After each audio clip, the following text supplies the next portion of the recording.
US 93.3, hello? All right. Hey, Brett, how's it going, man? Randy, how it goes? What's happening? Oh, we're excited to see you in a couple days, the 23rd of September at the Fullinger Theater. I am ready. I'm fired up. It's going to be my last weekend of tour, so I'm sad, but I'm also excited to go out with a bang and have a big show. And back in the home parts of the world where I grew up. Yeah, I was wondering about that. I know you love Chicago. Obviously, you're from Illinois. Do you have plans to go to a Cubs game or anything like that? I just went the other day to a Cubs game, actually, and so I don't know if I'm going to go to a Cubs game again, but I just like, roaming around in in this time of year, especially like in the fall coming along. It's like there's nothing better than the Midwest at this time of year, so I'm just excited to be back and feeling like myself, Yeah, and I know that you got Lauren Elena coming with you. So tell me a little bit about the tour, man. What can people expect? You guys going to sing a little bit together? Is there anything like that? I don't know yet. That's a good question. We might have to try to figure something out like that.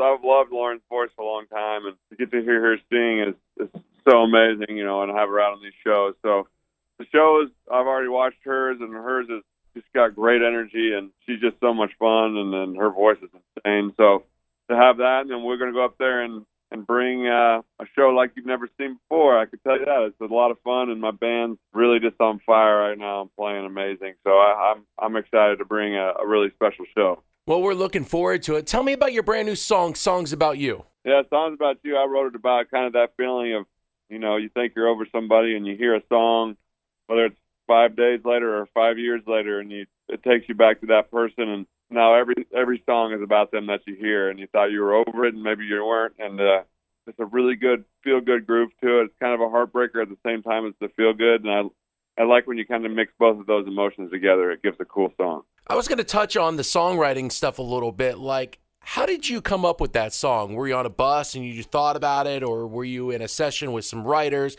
How did it become a song?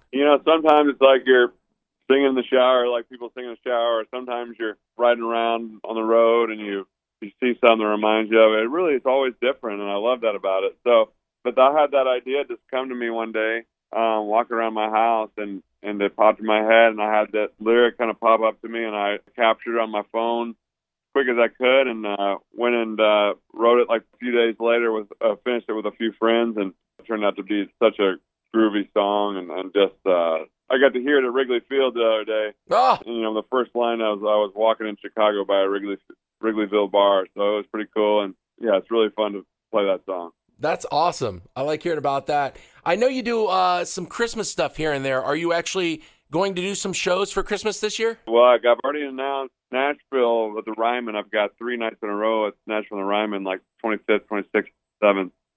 And it all works out. I would like to possibly maybe go on a whole Christmas tour. We'll find out here before too long, I'm sure. Well, hey, Brett, I appreciate you taking out the time from your day to give me a call, man. No, it's all good, brother. We'll see you in a few days. Okay. All right, man. Well, I appreciate it. You bet, brother. Thank you. All right, Brett. See you, man.